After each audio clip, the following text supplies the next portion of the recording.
কখন ঈদের মাঠে যেতে হবে, ঈদের মাঠে কখন যেতে হবে যা প্রমাণ হয় তাতে আমাদের দেশে ভুল পদ্ধতি বিরাজমান।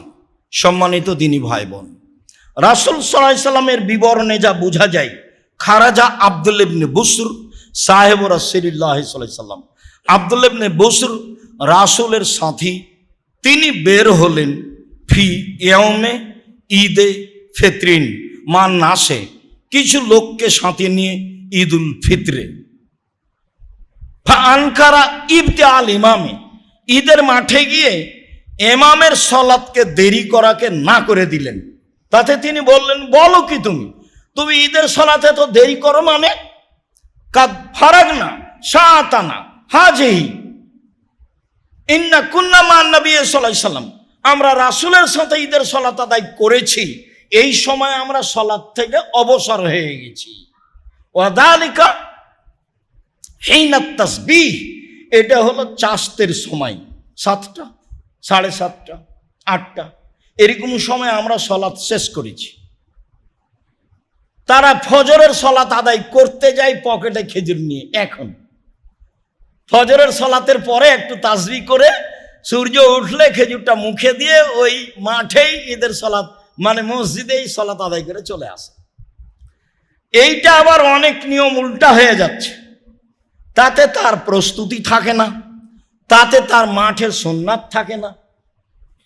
আর আমাদের তো নিয়ম পরিবর্তন হতে হতে কত যে পরিবর্তন হলো। সম্মানিত দ্বীনি ভাই বোন, অত্র বুখারীর বিবরণে বোঝা যায় যে সকালে সকালে ঈদের মাঠে যেতে হবে। তাতে আমাদের দিকে 6:30, 6টা, 6:30, 7টা, 7টা পার করলে সময় উপেক্ষা করে চলে যাও। 8টা, 8:30, 9টা, 10টার প্রশ্নই আসে না। এই সময়ের সাথে শরীয়তের কোনো সম্পর্ক নাই। সারা দুনিয়ার মানুষ যদি এই সময়ে সালাত আদায় করে শরীয়তের সাথে মিল খাবে না। অসময়ে 10:30, 11টার সময় সাহাবীগণ এসে বললেন, আমরা চন্দ্র দেখেছি। আল্লাহ রাসূল বললেন, এই সাহাবীরা শোনো, সিয়াম ছেড়ে দাও, ঈদ আগামীকালকে হবে। কেন? এখনো তো জোহরের টাইম হয়নি, ঈদের সালাত আদায় করে নেওয়া যায় না? এই শোনো, সিয়াম ছেড়ে দাও, সালাত আগামীকালকে হবে। তবে ঈদের দিনে গোসল হিসাবে স্পষ্ট বিবরণ আসেনি। বিদ্বানগণ মনে করেন গোসল করা ভালো, আর সুন্দরতা সাজগোজ করলে তো গোসল করাই লাগে। আমাদের দেশে যেভাবে গরু ছাগলকে চাঁপাই নবাবগঞ্জে ঈদের দিনে গোসল করানো হয়, নিজেরা করে ঘটা করে, এমন বিষয়টি স্পষ্ট নয়। সম্মানিত দ্বীনি ভাই বোন, বলছিলাম পোশাক, বলছিলাম গোসল। এইবার ঈদের দিনে বের হওয়ার প্রস্তুতি কিভাবে বের হবেন? আনাস রাদিয়াল্লাহু তাআলা আনহু বলেন, লাইকদুন নবী সাল্লাল্লাহু আলাইহি সাল্লাম ইয়াউমাল ঈদে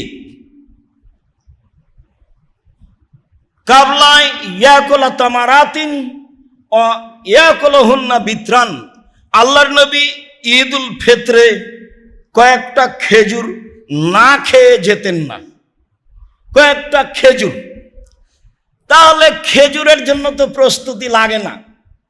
আমাদের দেশে যেইভাবে ঈদের দিনে প্রস্তুতি নেয় মহিলারা, তাতে তাদের ঈদের মাঠে যাওয়ার তেমন সুযোগ নেই বললেই চলে, বা আগে থেকে প্রস্তুতি নিতে হবে।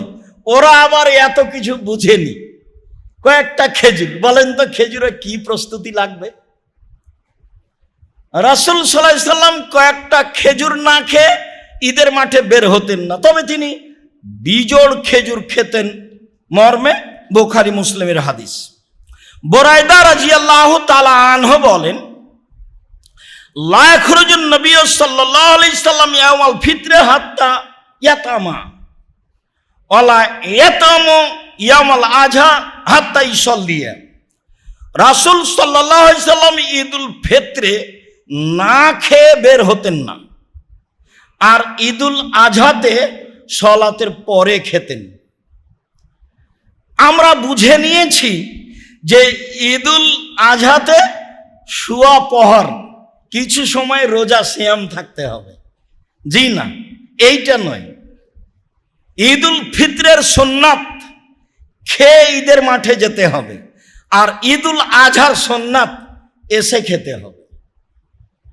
খুব ভালোভাবে আমাদের কাছে স্পষ্ট থাকা উচিত যে ঈদুল ফিতরে খেয়ে যেতে হবে আর ঈদুল আজহাতে এসে খেতে হবে। আগের হাদিসে খেজুরের কথা হয়েছে বুখারী মুসলিম, আর পরের হাদিস আবু দাউদ নাসাই তিরমিজিতে হাদিস সহিহ, তাতে খাদ্যের কথা রয়েছে। তাতে সারা পৃথিবীর সবাই চলে আসলো, বাংলাদেশও তার অন্তর্ভুক্ত বা আমরাও তার অন্তর্ভুক্ত। এখন প্রস্তুতি যত, তা আমি সব মিলে পছন্দ করি না, যদিও হোজাইল নোবাইশাল হোজাইলির বিবরণে বোঝা গেছে যে ঈদ বলতে খাওয়া পান করা ও জিকির। খাওয়া পান করা ও জিকির যদি হয়, তাহলে খাওয়ার একটা ভালো প্রস্তুতি না থাকলে সেটা হলোই বাকি করে। আচ্ছা ঠিক আছে, খাওয়া পান করা ভালো, সেটা তো ভালো, কিন্তু ঈদের সলাতের আগেই করতে হবে। এত প্রস্তুতি নিলে তারা কিভাবে যাবে ঈদের মাঠে? পরে প্রস্তুতি নেই, সলাত থেকে এসে সম্মানিত দিনী ভাই বোন, খেয়ে ঈদের মাঠে যেতে হবে। খেজুর খেয়ে যাওয়া উত্তম, হাদিস সহিহ। সব খাদ্য খেয়ে যাওয়া জায়েজ, মানুষের যেভাবে অনুকূলে হয়। এই তিনটা কারণ আল্লাহ রাসূল উল্লেখ করেছেন, হাদিস বুখারী মুসলিম। সম্মানিত দিনী ভাই বোন, উম্মু আতিয়া রাদিয়াল্লাহু তাআলা আনহা বলেন, রাসূল সাল্লাল্লাহু আলাইহি সাল্লাম আমাদেরকে আদেশ করেছেন যে মহিলাদেরকে ঈদের মাঠে যেতে হবে, সবাইকেই যেতে হবে দুই ঈদেই। এমনকি যারা ঋতুবতী তাদেরকেও যেতে হবে, এমনকি যারা যুবতী তাদেরকেও যেতে হবে। ইয়াসহাদনা জামাতাল মুসলিমিন দাওয়াতাহুম, তারা ঈদের মাঠে জামাতে উপস্থিত হবে, তাদের দোয়াতে উপস্থিত হবে। তাদের দোয়া কি? তাহলে কি হাত তুলে দোয়া নাকি? এক শ্রেণীর মওলানা 2-4-10-20 বছর আগে ধরে নিয়েছিল এই যে হাত তুলে দোয়া, অথচ কোনো দিন দেখেনি যে আসলেই কি এটা হাত তুলে দোয়া।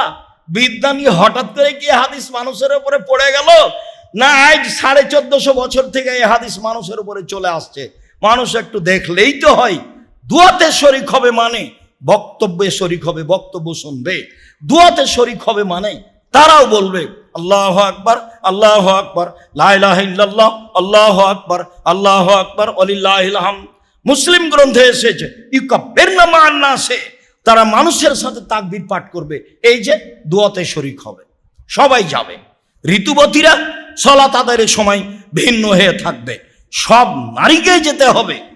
শুধু কিছু কিছু এলাকায় বা ঢাকায় কিছু মসজিদে মহিলাদের ব্যবস্থা আছে। আমরা চাঁপাইনবাবগঞ্জে বড় বড় আলেমের অবস্থা দেখেছি, মহিলাদের মাঠের ব্যবস্থা নেই। মহিলাদের ইমামতিতে তারা মসজিদে ঈদের সালাত আদায় করে নেয়। মহিলাদের ইমামতিতে ঈদের সালাত হবে না, মহিলাদের ইমামতিতে জুমার সালাত হবে না, মহিলাদের ইমামতিতে ঈদের সালাত হবে না, মহিলাদের ইমামতিতে জুমার সালাত হবে না। মহিলাদের ইমামতিতে ঈদের সালাত আদায় করা, জুমার সালাত আদায় করা বিদআত এবং শরীয়ত বিরোধী পরিপন্থী কাজ। তাদেরকে ঈদের মাঠেই যেতে হবে, যেতেই হবে। মাঠে জায়গা না থাকলে মানুষের জমিতে দাঁড়াবে, রাস্তায় দাঁড়াবে, যেতেই হবে, যেতে বাধ্য।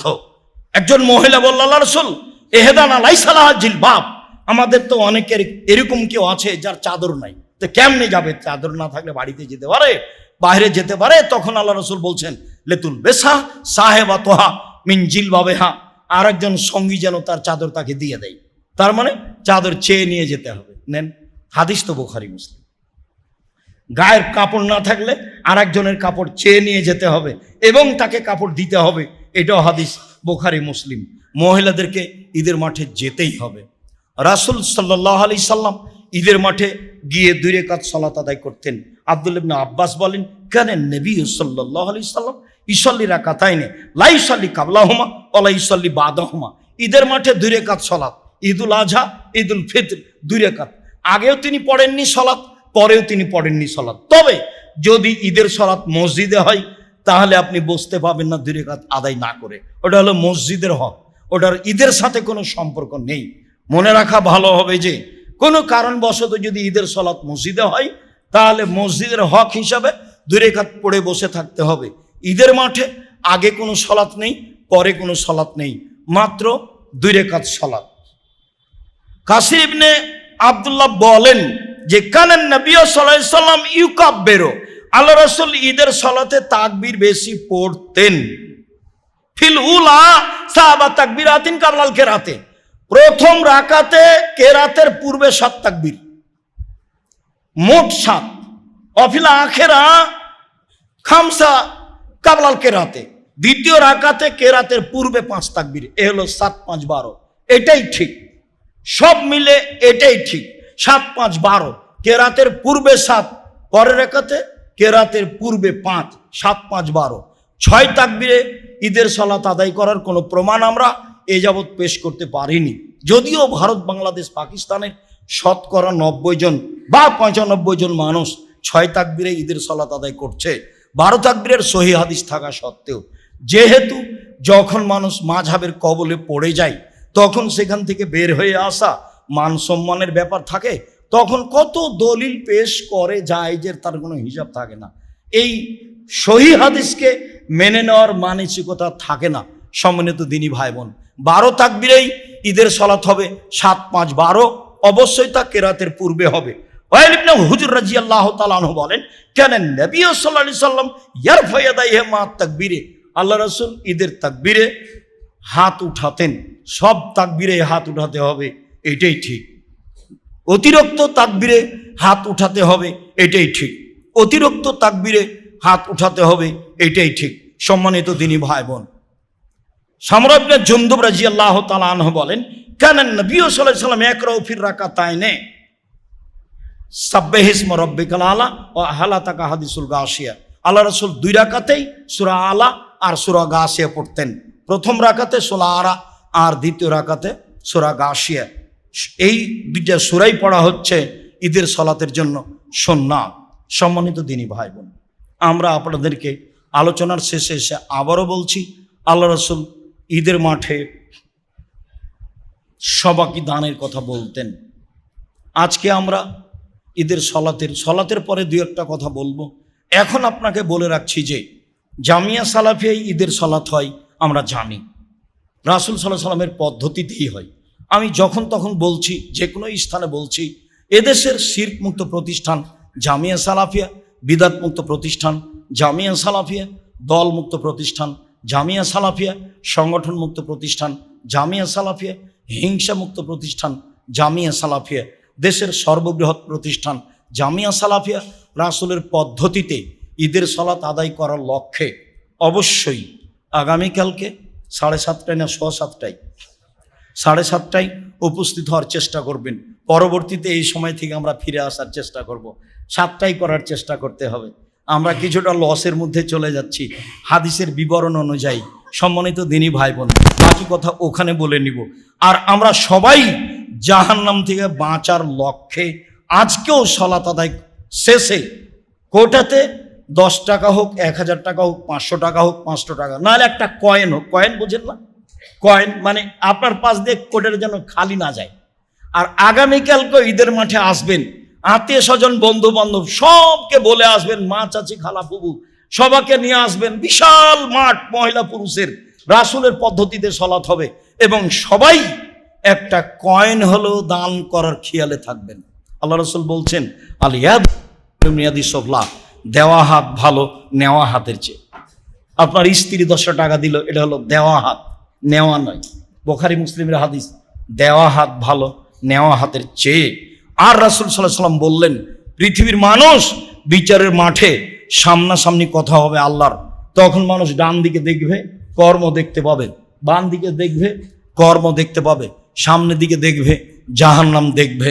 তখন আল্লাহ রাসূল বললেন, জাহান্নাম থেকে বাঁচো, খেজুরের বীজের উপরে সাদা ছিলকা পদার্থ আছে, এই পরিমাণ দান করে হলেও।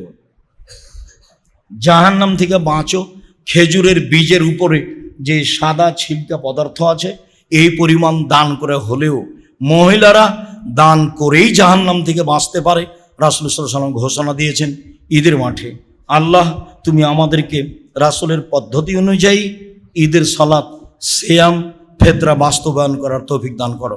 তোমার দরবারে এই জোরালো দাবি দেওয়া রেখে যারা মারা গেছে তাদের ব্যাপারে বলি, তুমি তাদের কবরের শাস্তি মাফ করো। যারা অসুস্থ তুমি তাদের আরোগ্য দান করো। যারা আমরা বেঁচে আছি তুমি তাদেরকে তোমার রাসূলের পদ্ধতি অনুযায়ী চলার তৌফিক দান করো।